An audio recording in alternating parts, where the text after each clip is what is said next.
Hi dears, welcome back. ഇന്ന് നമ്മൾ 7ാം ക്ലാസ്സിലെ മാത്സിൻ്റെ 2024 പുതിയ ടെക്സ്റ്റ് ബുക്കിൽ വിപരീത ഭിന്നങ്ങൾ എന്ന് പറഞ്ഞ 4ാമത്തെ ചാപ്റ്ററിൽ പേജ് നമ്പർ 67 ക്വസ്റ്റ്യൻസാണ് ഡിസ്കസ് ചെയ്യുന്നത്. അപ്പോൾ അതിൽ ഫസ്റ്റ് ക്വസ്റ്റ്യൻ നോക്കൂ. ഒരു ക്ലാസ്സിലെ 27 കുട്ടികൾക്ക് കണക്കിൽ A+ കിട്ടി. ഇവർ ക്ലാസ്സിലെ കുട്ടികളുടെ 3/4 ഭാഗമാണ്. ക്ലാസ്സിൽ ആകെ എത്ര കുട്ടികളുണ്ട് എന്നുള്ളതാണ് ആദ്യത്തെ ക്വസ്റ്റ്യൻ അല്ലേ. അപ്പോൾ നോക്കൂ, ഇതെങ്ങനെയാണ് ചെയ്യുക.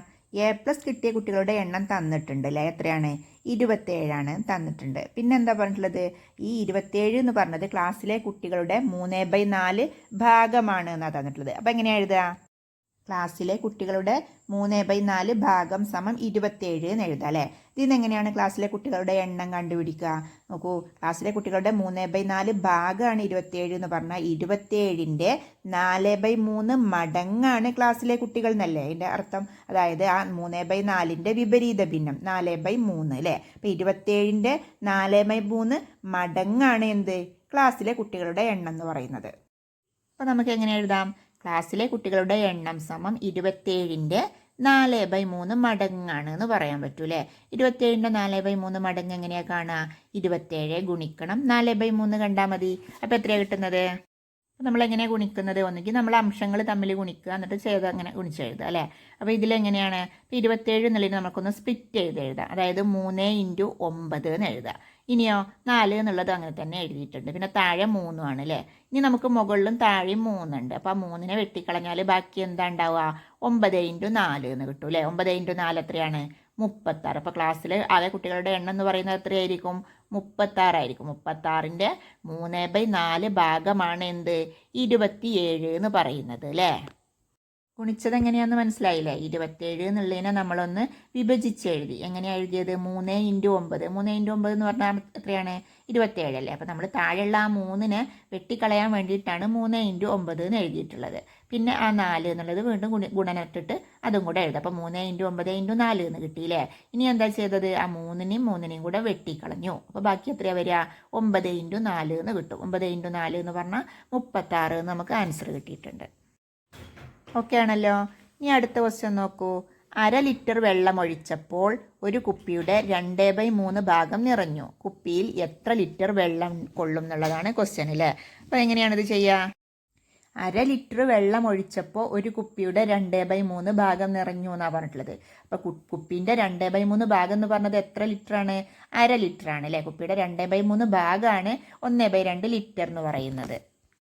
അപ്പോൾ ആ കുപ്പിയിൽ എത്ര വെള്ളം കൊള്ളും എന്നുള്ളത് കാണാൻ എന്താ ചെയ്യേണ്ടത്? ഈ 1/2ൻ്റെ 3/2 മടങ്ങ് കണ്ടാൽ മതി അല്ലേ. 2/3 ഭാഗമാണ് 1/2 ലിറ്റർ. അപ്പോൾ എന്ത് ചെയ്താൽ മതി? 1/2ൻ്റെ 3/2 മടങ്ങ് കണ്ടാൽ മതി. അതായത് 2/3 എന്നുള്ളതിൻ്റെ വിപരീത ഭിന്നം 3/2 നമ്മൾ കാണേണ്ടത്. 1/2 ലിറ്ററിൻ്റെ 3/2 നമ്മൾ കാണേണ്ടത്. അപ്പോൾ നമുക്ക് എങ്ങനെ എഴുതാം? കുപ്പിയിൽ കൊള്ളുന്ന വെള്ളത്തിൻ്റെ അളവ് സമം 1/2ൻ്റെ 3/2 മടങ്ങ് എന്ന് എഴുതാൻ പറ്റൂലേ.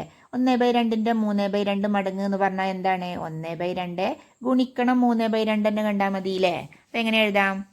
1/2 × 3/2. അപ്പോൾ 1നെ 3 കൊണ്ട് ഗുണിക്കുക, താഴെയുള്ള 2നെ 2 കൊണ്ട് ഗുണിക്കുക അല്ലേ. അംശങ്ങൾ തമ്മിൽ ഗുണിക്കുക, അതുപോലെ ഛേദങ്ങൾ തമ്മിലും ഗുണിക്കുക. അപ്പോൾ അംശങ്ങൾ ഗുണിക്കുമ്പോൾ എത്രയാണ് കിട്ടുന്നത്? 1 × 3 3 എന്ന് കിട്ടും. അപ്പോൾ അംശമായിട്ട് നമുക്ക് ആൻസറിൽ 3 എന്ന് കിട്ടും. ഛേദമായിട്ട് എന്താ കിട്ടുക? 2 × 2 4 ആണ്. അപ്പോൾ 3/4 എന്ന് ആൻസർ കിട്ടും അല്ലേ. അപ്പോൾ എന്താണ്? 3/4 ലിറ്റർ ആണ്. 3/4 ലിറ്റർ എന്ന് പറഞ്ഞാൽ എത്രയാണ്? ഒരു ലിറ്ററിനെ 4 ഭാഗമാക്കിയിട്ട് 3 ഭാഗം അല്ലേ. അപ്പോൾ എത്രയാണ്?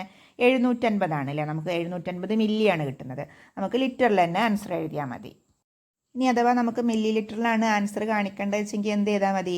ആ 3/4നെ 1000 കൊണ്ട് ഗുണിച്ചാൽ മതി. അപ്പോൾ നമുക്ക് എന്ത് കിട്ടും? 750 മില്ലി എന്ന് ആൻസർ കിട്ടും അല്ലേ. നമ്മളോട് ഇപ്പോൾ ലിറ്ററിലാണ് ആൻസർ ചോദിച്ചിട്ടുള്ളത്. അതുകൊണ്ട് നമുക്ക് 3/4 ലിറ്റർ എന്ന് തന്നെ ആൻസർ എഴുതാൻ മതി. ഇനി ഈ പേജിൽ അടുത്ത ക്വസ്റ്റ്യൻ നോക്കൂ. ഒരു പാത്രത്തിൻ്റെ 3/4 ഭാഗം വെള്ളമെടുത്തപ്പോൾ 1.5 ലിറ്ററായി. പാത്രത്തിൽ നിറയെ വെള്ളമെടുത്താൽ എത്ര ലിറ്റർ ആകും എന്നാണ് ക്വസ്റ്റ്യൻ അല്ലേ. അപ്പോൾ ഇതെങ്ങനെയാണ് ചെയ്യുക? നോക്കൂ, ഒരു പാത്രത്തിൻ്റെ 3/4 ഭാഗം എന്ന് പറഞ്ഞത് എത്രയാണെന്ന് പറഞ്ഞിട്ടുള്ളത്? 1.5 ലിറ്റർ. 1/2 ലിറ്റർ ആണെന്ന് പറഞ്ഞിട്ടുണ്ടല്ലേ. അപ്പോൾ ഒരു പാത്രത്തിൻ്റെ 3/4 ഭാഗം 1/2 ലിറ്റർ എന്ന് പറഞ്ഞാൽ എങ്ങനെയാണ്? ആ പാത്രത്തിൽ നിറയെ വെള്ളമെടുത്താൽ എത്ര ലിറ്റർ ആകുമെന്ന് കാണാൻ എന്താ കാണേണ്ടത്? പാത്രത്തിൻ്റെ 3/4 ഭാഗമാണ് 1.5 ലിറ്റർ എന്ന് പറഞ്ഞാൽ 1.5 ലിറ്ററിൻ്റെ 4/3 മടങ്ങാണ് ആ പാത്രത്തിൽ കൊള്ളുന്ന വെള്ളത്തിൻ്റെ അളവ് എന്നാണല്ലേ. അതായത് 3/4ൻ്റെ വിപരീത ഭിന്നം കൊണ്ട് ഗുണിക്കുക. അപ്പോൾ 1/2 2ൻ്റെ 4/3 മടങ്ങാണ് എന്ത് ആ പാത്രത്തിൽ കൊള്ളുന്ന വെള്ളത്തിൻ്റെ അളവ്. എങ്ങനെയാണ് മടങ്ങ് കാണാൻ എന്താ ചെയ്യേണ്ടത്? 1/2നെ 4/3 കൊണ്ട് ഗുണിക്കുക. അപ്പം അങ്ങനെ ഗുണിക്കുമ്പോൾ നമ്മൾ ആ 1/2 എന്നുള്ളത് ഒരു മിശ്ര ഭിന്നാണ് അല്ലേ. അതിനെ നമ്മൾ എന്താക്കണം, ഒന്ന് മാറ്റി എഴുതണം. അതായത് ഒരു വിഷമ ഭിന്നാക്കിയിട്ട് മാറ്റി എഴുതണം. എങ്ങനെയാണ് അത് മാറ്റി എഴുതുക? 1/2 എന്നുള്ളതിൽ ആദ്യത്തെ 1നെ താഴെയുള്ള 2 കൊണ്ട് ഗുണിക്കുക. എന്നിട്ട് മേലെയുള്ള അംശം അതിലേക്ക് കൂട്ടുകയാണ് വേണ്ടത്. അപ്പോൾ 1നെ 2 കൊണ്ട് ഗുണിക്കുമ്പോൾ 2, 2ക്ക് മേലുള്ള 1 കൂടെ കൂട്ടുമ്പോൾ എന്താവും? 3 ആവും. അപ്പോൾ അംശമായിട്ട് നമുക്ക് 3 എന്ന് എഴുതാം. ഛേദമായിട്ട് ആ ഉള്ളത് തന്നെ എഴുതുക. അതായത് ആ 2 എന്ന് തന്നെ എഴുതാം. അപ്പോൾ 1/2 എന്നുള്ളത് മാറ്റി എഴുതുമ്പോൾ എങ്ങനെ കിട്ടും? 3/2 എന്ന് കിട്ടും. പിന്നെ 3/2നെ 4/3 കൊണ്ട് ഗുണിച്ചാൽ മതി. അപ്പോൾ 3/2നെ 4/3 കൊണ്ട് ഗുണിക്കുമ്പോൾ എത്രയാണ്? ആ 3ഉം 3ഉം വെട്ടിപ്പോകും അല്ലേ. താഴെയും മേലെയും 3 ഉണ്ട്. അപ്പോൾ അത് വെട്ടിപ്പോകും. പിന്നെ ബാക്കി എന്താ ഉണ്ടാവുക? മുകളിൽ ഒരു 4ഉം താഴെ ഒരു 2ഉം അല്ലേ ഉള്ളത്. അപ്പം 4/2 എന്നാണ് കിട്ടുന്നത്. 4/2നെ വീണ്ടും ചെറുതാക്കിക്കൂടെ? എങ്ങനെയാണ്? ഒന്നുകിൽ 2നെ വെട്ടിക്കളയാം, അതല്ലെങ്കിൽ 4നെ 2 കൊണ്ട് ഹരിച്ചാലും മതി. അപ്പോൾ എത്രയാണ് നമുക്ക് ആൻസർ കിട്ടുക? 2 എന്ന് കിട്ടൂലേ. അതായത് 4നെ 2 × 2 എന്ന് എഴുതാം. താഴെ 2 ആണല്ലോ വരുന്നത്. അപ്പോൾ ആ ഒരു 2ഉം 2ഉം വെട്ടിപ്പോയാൽ മുകളിലുള്ള 2 മാത്രമേ ഉണ്ടാവുള്ളൂ അല്ലേ. താഴെ 1 അത് എഴുതണമെന്നില്ല. അപ്പം നമുക്ക് ആൻസർ ആയിട്ട് എന്ത് കിട്ടും? 2 എന്ന് കിട്ടും. അതായത് ആ പാത്രത്തിൽ നിറയെ വെള്ളം എടുത്തു കഴിഞ്ഞാൽ എത്ര ലിറ്റർ വെള്ളമാണ് നമുക്ക് കിട്ടുക? 2 ലിറ്റർ വെള്ളമാണ് നമുക്ക് ആൻസറായിട്ട് കിട്ടിയിട്ടുള്ളത് അല്ലേ. ഓക്കെ ആണല്ലോ. ഇനി നമുക്ക് ഈ പേജിലുള്ള ലാസ്റ്റ് ക്വസ്റ്റ്യൻ നോക്കാം. ഒരേ നീളമുള്ള 3 നാടകളിൽ 2 എണ്ണവും മൂന്നാമത്തേതിൻ്റെ പകുതിയും അറ്റത്തോടറ്റം ചേർത്ത് വെച്ചപ്പോൾ 1 മീറ്ററായി. ഒരു നാടയുടെ നീളം എത്ര സെൻറ്റിമീറ്റർ ആണ് എന്നാണ് ചോദിച്ചിട്ടുള്ളത്. അപ്പോൾ ഇതെങ്ങനെയാണ് കാണുക? നോക്കൂ, ഒരേ നീളമുള്ള 3 നാടകളിൽ 2 എണ്ണവും മൂന്നാമത്തേതിൻ്റെ പകുതിയും ചേർന്നതാണ് 1 മീറ്റർ എന്നാണ് പറഞ്ഞിട്ടുള്ളത് അല്ലേ. അപ്പോൾ ആ ഒരു നാടൻ്റെ 2.5 മടങ്ങാണ് എന്ത്? 1 മീറ്റർ എന്ന് പറഞ്ഞത്. 2ഉം പിന്നെ ഒരു പകുതിയും, അപ്പോൾ 2.5 അല്ലേ. അപ്പോൾ ഒരു നാടൻ്റെ 2.5 മടങ്ങാണ് 1 മീറ്റർ എന്ന് പറഞ്ഞിട്ടുള്ളത്. അപ്പോൾ അതിൽ നമ്മൾ എന്താ കണ്ടുപിടിക്കേണ്ടത്? ഒരു നാടൻ്റെ നീളം എത്രയാണെന്നാണ് കണ്ടുപിടിക്കേണ്ടത്. അപ്പോൾ അതിന് വേണ്ടിയിട്ട് എന്ത് ചെയ്താൽ മതി?